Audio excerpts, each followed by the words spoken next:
All right, as usual, we'll build it while we fly it. Little change up here and there, but we got to figure it out. Hopefully, right? We'll just wait for someone to jump in the chat so we can actually see if we have any motion here. But I wanted to do a little, because the last one, the audio was a little janky because of just settings, and YouTube's make some changes. So in a rush to keep up with those changes, I'm making some changes, and when you rush, you make little mistakes here and there. But hopefully, the audio sounds a lot better this time around. I think I've got everything dialed in for this. And the other one was what these are things my boyfriend does or my husband does that'll put send another man into a coma. Right? It was that kitschy cool stuff that you saw over and over again. But in reality, we don't really talk about what's the outcome of that. What happens after? Right? If you want to run a strict program, right? You know us here. We never tell you what you cannot. Right? If you want to run a strict program, run the strictest of programs you want. Right? That's fine. I'm going to salute you. I'm going to commend you. Do all those things. But there's going to come a certain point in time when that strict program, what does it do? It leaves you kind of alone.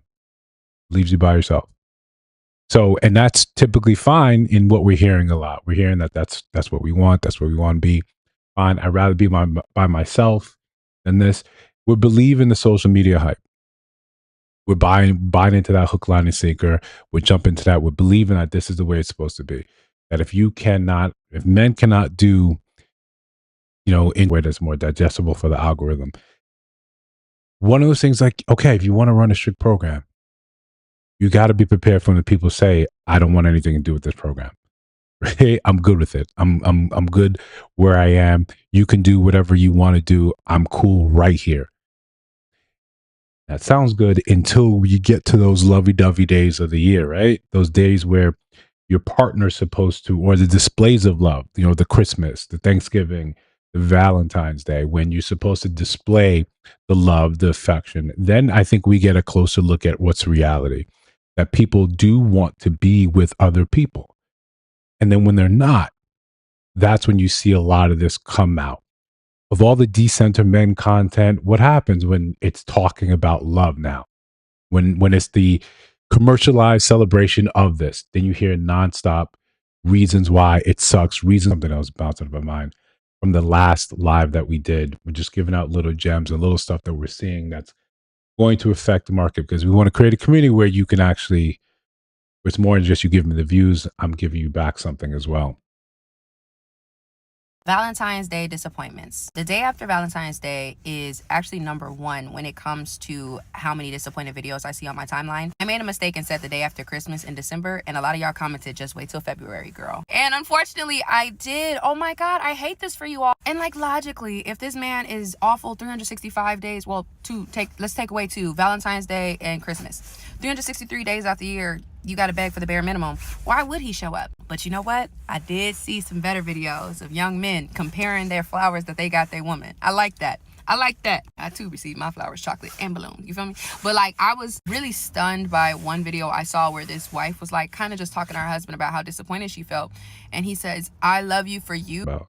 Right? They were going in from like her dress to the dessert that was on the table and saying like all this is fine, all this is great, all this is dope.